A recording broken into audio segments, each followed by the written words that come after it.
Assalamu alaikum 7th class. How are you all? Hope you are all fine. It's me, your science teacher, Miss Sabah. Students, today's topic is law of constant composition from unit number 6 on page number 77. So students, what is law of constant composition?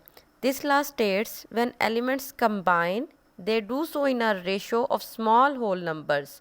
For example, the formula for water is H2O. The ratio of H2O is 2:1. So what does it mean? Students इसका मतलब क्या है कि ये law हमें बताता है कि जब भी एलिमेंट्स आपस में मिलते हैं तो वो हमेशा ऐसे होल नंबर्स की रेशो में मिलते हैं जो कि बहुत छोटे होते हैं, ठीक है, यानी स्मॉल होल नंबर्स होते हैं। लाइक जैसे वाटर जो है वो देखें कितनी स्मॉल रेशो 2:1 में मिल रहा है, यानी 2 हाइड्रोजन एटम और 1 ऑक्सीजन का एटम मिलेगा तो हाइड्रोजन बनेगा, ठीक है। Then we have another example of carbon dioxide. The ratio between the atoms of carbon and oxygen is 1:2. So what does this ratio tells about that?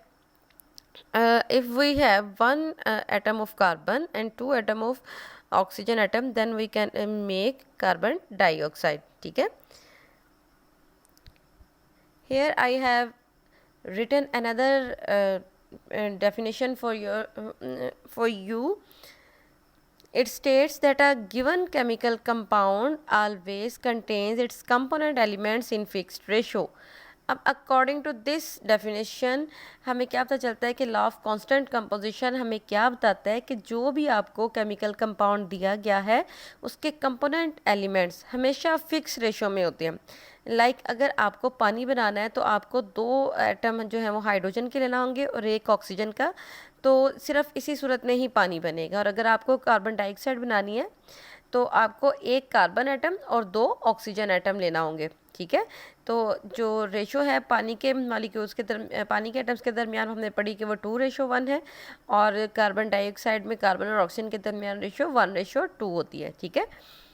Then we have the topic of chemical formula. A substance is represented by its chemical formula. It tells the number and kinds of atoms in a molecule. अब किसी भी substance को हम उसके chemical formula से represent करते हैं, ठीक है। अब केमिकल फार्मूला हमें उस एटम में उस केमिकल फार्मूला में मौजूद एटम्स की तादाद को बताता है और ये बताता है कि वो कंपाउंड जो है वो किन एटम से मिलकर बना हुआ है, ठीक है। For example formula of water is H2O. So what does this formula of water tells us? It tells us that water contains 2 hydrogen atoms and 1 oxygen atom, ठीक है। एक तो हमें इस फार्मूला को देख के पता चल गया कि ये हमें एटम्स की तादाद बता रहा है कि इसमें 2 हाइड्रोजन एटम है और 1 ऑक्सीजन एटम है, ठीक है। और दूसरी चीज़ हमें ये क्या बता रहा है? It also tells us that water is made up of hydrogen and oxygen atom. अब दूसरी बात ये हमें बता रहा है कि जो ये फार्मूला हमें ये बता रहा है कि पानी जो है वो हाइड्रोजन और ऑक्सीजन से मिलकर बनता है, ठीक है। Now students, we will learn that how to write chemical formula. We can write a chemical formula by using SVSDF system. So what is the full form of these letters? Let's read out one by one. First of all, we have the letter S. It means write down the symbols of the given compound. Then we have V. Right it's valency beneath each symbol, यानी जो भी symbol आपने लिखे हैं उस chemical compound के, आप उन सिंबल्स के नीचे उनकी वैलेंसी लिखें। Then the third letter is S. Swap the valencies over, यानी वैलेंसीज का तबादला करें, यानी फर्स्ट वाले की वैलेंसी को सेकंड वाले के नीचे लिख दें और सेकंड वाले को फर्स्ट वाले के नीचे लिख दें। Then D. Divide by smallest number, यानी जो 2 या 3 जितने भी नंबर हैं आपके पास, ठीक है, आप उन वैलेंसीज को सबसे छोटे वाले नंबर के साथ डिवाइड कर दें। F. Then we have the last letter F. Write the formula. अब आप फार्मूला लिखें। ये अब मैंने आपके लिए एग्जांपल जो बुक में दी हुई है वही मैंने अब यहाँ भी लिखी है, तो इससे आई थिंक सो कि आपको मज़ीद जो है वो क्लियर हो जाएगा ये टॉपिक कि किस तरह से हम केमिकल फार्मूला को लिख सकते हैं। फार्मूला ऑफ मैग्नीशियम क्लोराइड, सबसे पहले हमने कहा था कि फर्स्ट स्टेप है एस यानी सिंबल्स, तो सिंबल्स लिख लेते हैं। मैग्नीशियम का सिंबल है Mg और क्लोराइड का जो क्लोरीन का सिंबल है Cl वो आएगा, ठीक है। Then second step is to write valencies.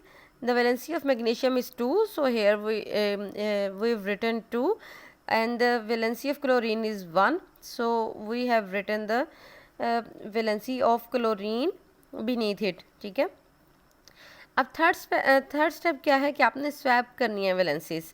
अब स्वैप का मतलब क्या है कि तबादला करना है, आपने क्रिस क्रॉस करना है। लाइक आपने जो मैग्नीशियम की वैलेंसी है उसको आपने क्लोरीन के नीचे लिख देना और क्लोरीन की वैलेंसी को मैग्नीशियम के नीचे लिख देना। ठीक है, तो मैग्नीशियम की जो वैलेंसी थी 2 वो हमने क्लोरीन के नीचे लिख दी। इसी तरह जो क्लोरीन की वैलेंसी 1 थी वो हमने थर्ड स्टेप में स्वैप करके मैग्नीशियम के नीचे लिख दी। देन है डिवाइड वाला स्टेप। अब इसमें क्या करना होता है कि हमने जो भी दो आपके पास ये वैलेंसीज हैं, एक 1 है एक 2 है, तो आपने क्या करना है कि दोनों में से जो छोटा नंबर है उससे आपने इन दोनों को डिवाइड कर देना है। तो इन दोनों में छोटा नंबर है 1। ठीक है, तो 1 डिवाइडेड बाय 1 आंसर 1 आएगा, इसलिए यहाँ पे हम 1 लिखा रहने देंगे।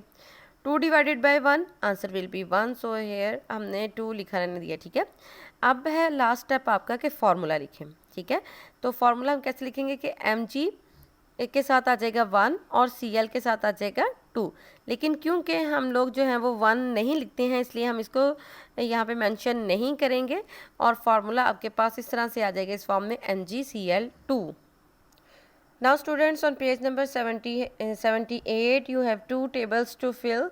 ठीक है, फर्स्ट टेबल जो है उसमें आपको उन्होंने कंपाउंड्स के नेम दिए हुए हैं और आपसे पूछा हुआ है कि कंपाउंड में कितने एटम्स हैं, इसका फार्मूला क्या है और उनके एटम्स के दरमियान रेशो क्या है। ठीक है, तो सबसे पहले कार्बन डाइऑक्साइड, इसका हम फार्मूला लिख लेंगे CO2। ठीक है, फार्मूला लिखने से हमें पता चल गया कि इसमें 1 कार्बन एटम और 2 ऑक्सीजन एटम है और रेशो क्या आ जाएगी, कार्बन टू ऑक्सीजन रेशो क्या आ जाएगी 1:2, जो कि थर्ड कॉलम में हमने लिख दिया। ठीक है, then second one is magnesium fluoride. Formula of magnesium fluoride is MgF2। ठीक है, तो मैग्नीशियम का एक एटम है और फ्लोरीन के 2 एटम्स हैं। ठीक है, और रेशो क्या आ जाएगी 1:2। Then sodium chloride, formula is NaCl। ठीक है, तो फार्मूला देख के हमें पता चल रहा है कि 1 sodium atom and 1 chlorine atom, and what will be the ratio will be 1:1। Calcium oxide, formula of calcium oxide is CaO and atoms क्या आ जाएंगे कि 1 कैल्शियम एटम है और 1 ऑक्सीजन एटम है, तो रेशो क्या आ जाएगी, रेशो 1:1 आ जाएगी इसमें भी। Then we have last compound potassium chloride. Formula of potassium chloride is KCl, atoms in it 1 potassium 1 chlorine, so the ratio will be 1:1। and then the next table you have to arrange the electrons। ठीक है, electrons आपने जो है वो put करने हैं इन तमाम columns में। ठीक है, तो स्टूडेंट्स आपको दिया हुआ उन्होंने एलिमेंट, उसका सिंबल और उसका एटॉमिक नंबर, और आगे आपको 4 शेल्स के कॉलम दिए हुए हैं। ठीक है, एटॉमिक नंबर को देखते हुए आपको पता चल जाएगा कि एटॉमिक नंबर बेस करता है नंबर ऑफ इलेक्ट्रॉन्स पर। ठीक है, तो जितना उसका एटॉमिक नंबर होगा इट मीन्स उतनी ही उसमें इलेक्ट्रॉन है। तो एटॉमिक नंबर 1 है, इसका मतलब हाइड्रोजन में एक ही इलेक्ट्रॉन है, वो फर्स्ट शेल में आ जाएगा। कार्बन में 6 इलेक्ट्रॉन हैं, 2 आ जाएंगे फर्स्ट वाले शेल में और बाकी के 4 चले जाएंगे सेकेंड वाले में। देन नाइट्रोजन के पास 7 इलेक्ट्रॉन्स हैं, तो 2 आ जाएंगे फर्स्ट शेल में। अब फर्स्ट शेल में 2 क्यों लिख रहे हैं हम बार बार, क्योंकि हमें पता है कि जो फर्स्ट शेल है किसी भी एटम का उसकी कैपेसिटी ही 2 इलेक्ट्रॉन को स्टोर करने की है। ठीक है, और सेकेंड शेल में आ सकते हैं 8 इलेक्ट्रॉन्स। तो नाइट्रोजन की एटॉमिक नंबर चूँकि 7 है, तो फर्स्ट वाले में 2 इलेक्ट्रॉन्स आ जाएंगे और बाकी के रिमेनिंग 5 इलेक्ट्रॉन्स जो हैं वो सेकेंड वाले शेल में। फिर ऑक्सीजन की बारी आ गई, उसके पास 8 इलेक्ट्रॉन्स हैं, तो 2 फर्स्ट वाले में चले जाएंगे और 6 इलेक्ट्रॉन्स चले जाएंगे सेकेंड वाले में। सोडियम 11, इसकी इस तरह से कन्फिगरेशन आ जाएगी कि 2 आ जाएंगे फर्स्ट वाले में, फिर 8 चले जाएंगे सेकंड वाले में। ठीक है, तो 2 + 8 10, एक बचा वो थर्ड वाले में। फिर मैग्नीशियम 12, 2 + 8, ठीक है, 2 फर्स्ट 8 सेकंड और फिर रिमेनिंग 2 थर्ड वाले में। एल्यूमिनियम 13, 2 फर्स्ट वाले में इलेक्ट्रॉन, 8 सेकंड वाले में इलेक्ट्रॉन और रिमेनिंग 3 थर्ड वाले में। देन 17 क्लोरीन, क्लोरीन का एटॉमिक नंबर 17 है, यानी इसके पास 17 इलेक्ट्रॉन्स हैं, तो 2 आ जाएंगे आपके पास फर्स्ट उसमें शेल में और 8 इलेक्ट्रॉन चले जाएंगे सेकंड शेल में और बाकी रिमेनिंग 7 जो हैं वो थर्ड इलेक्ट्रॉन में आ जाएंगे। अब आपको पता है कि जो थर्ड वाला है वो तकरीबन उसमें 18 इलेक्ट्रॉन्स आ सकते हैं, लेकिन हमने ये भी पढ़ा है कि हर इलेक्ट्रॉन की कोशिश होती है कि वो अपने सबसे आखिर वाले शेल में 8 इलेक्ट्रॉन्स को पूरा करें। ठीक है, तो अब ये देखें नीचे पोटाशियम के पास है 19 इलेक्ट्रॉन्स। ठीक है, तो इसमें 2 चले जाएंगे फर्स्ट वाले शेल में, 8 चले जाएंगे सेकेंड वाले शेल में, टोटल हो गए 10। पीछे बचे आपके पास 9 इलेक्ट्रॉन्स। अब हम क्या करेंगे कि हम 9 के 9 इलेक्ट्रॉन्स थर्ड में नहीं रखेंगे। क्यों नहीं रखेंगे? आ तो सकते हैं, थर्ड शेल जो है वो 18 इलेक्ट्रॉन्स को अपने अंदर अकोमोडेट कर सकता है, अपने अंदर जगह दे सकता है, यानी थर्ड वाले शेल के पास इतनी कैपेसिटी होती है कि वो 18 इलेक्ट्रॉन्स को रख सके। लेकिन हर एटम की चूंकि ये ख्वाहिश होती है कि वो अपने आउटर मोस्ट शेल में 8 इलेक्ट्रॉन्स पूरा करे, तो पोटाशियम क्या करेगा कि अपने थर्ड शेल में भी 8 इलेक्ट्रॉन्स रखेगा, तो जो बाकी का 1 इलेक्ट्रॉन बचेगा उसको भेज देगा फोर्थ वाले शेल में। तो ये किस तरह टोटल करेंगे आप? फर्स्ट वाले में 2 और सेकंड वाले में 8 10, देन थर्ड वाले में 8 18 और फिर लास्ट 1 इलेक्ट्रॉन फोर्थ वाले में 19। ठीक है, अब होगा क्या कि देखें, अब ये इसने एक अलग से क्यों भेजा? पोटाशियम का जो आखिरी शेल में इलेक्ट्रॉन है, ये इसकी वैलेंसी है, ये क्या करेगा कि इसके लिए इजी है कि ये 1 इलेक्ट्रॉन अपने अंदर से किसी और दूसरे को दे दे जिसमें 1 इलेक्ट्रॉन की डेफिशिएंसी होगी। तो इस तरह से जो क्लोरीन का आउटर मोस्ट शेल है वो बन जाएगा थर्ड वाला। ठीक है, और उसमें आ जाएंगे 8 इलेक्ट्रॉन्स, जो कि साइन ऑफ स्टेबिलिटी है कि ये एटम जो है वो स्टेबल है। देन कैल्शियम है, कैल्शियम के का एटॉमिक नंबर 28 मीन्स इसके पास भी 20 इलेक्ट्रॉन्स हैं। 2 चले जाएंगे फर्स्ट में, 8 चले जाएंगे सेकंड में, 10 हो गए, पीछे 10 बचे, उसमें से 8 जो है वो थर्ड वाले में आ जाएंगे और रिमेनिंग 2 जो है वो फोर्थ वाले में चले जाएंगे। ठीक है स्टूडेंट्स, ये आपने यहाँ तक अपनी बुक रीडिंग अच्छे से करनी है, टेबल्स अच्छे से फिल करने हैं, और पेज नंबर 79 पर आपके पास लास्ट 2 वर्ड्स टू लर्न है, केटाइन और एनाइन की डेफिनेशन आपने अच्छे से करनी है। वो आयन जिस पर पॉजिटिव चार्ज होता है वो केटाइन कहलाता है, और वो आयन जिस पर नेगेटिव चार्ज होता है वो एनाइन कहलाता है। Students from notes you have to learn the question number 6 what is an isotope and 2 example बतानी है। तो ये हम डिटेल में रीडिंग में ये पढ़ चुके हैं, फिर मैं आपको अगेन बता देती हूँ definition. Isotopes have same atomic number but different mass number. Isotopes का एटॉमिक नंबर सेम होता है लेकिन मास नंबर डिफरेंट होता है। क्यों मास नंबर डिफरेंट होता है? क्योंकि आइसोटोप में न्यूट्रॉन्स की तादाद मुख्तलिफ होती है, इसलिए उनका जो मास नंबर है वो डिफरेंट हो जाता है। अब एटॉमिक नंबर सेम होता है आइसोटोप्स का, इसलिए उनकी केमिकल प्रॉपर्टीज सेम होती हैं।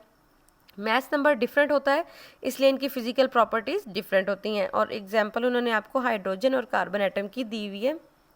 ये दोनों एग्जांपल मैंने आपको डिटेल में बताई हुई थी कि जो हाइड्रोजन है उसके भी 3 नेचुरली अकरिंग आइसोटोप्स हैं, एक प्रोटियम, दूसरा ड्यूटेरियम और तीसरा ट्रिटियम। प्रोटियम में जो है वो 1 इलेक्ट्रॉन है, यानी वो H1 है, और फिर सेकेंड वाला H2 और फिर H3। ठीक है, उसके बाद आ जाता है कार्बन की एग्जाम्पल। ठीक है, कार्बन के भी 3 नेचुरली अकरिंग आइसोटोप्स हैं, एक कार्बन 12 है, एक कार्बन 13 और एक कार्बन 14।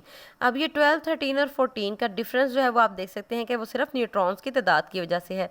फर्स्ट वाले कार्बन 12 वाले में 6 न्यूट्रॉन है, थर्ड कार्बन जो सेकंड वाला कार्बन 13 है उसमें 7 न्यूट्रॉन्स हैं, और जो कार्बन 14 है उसमें 8 न्यूट्रॉन्स हैं। ठीक है, तो न्यूट्रॉन्स के डिफरेंस की वजह से आइसोटोप्स बनते हैं।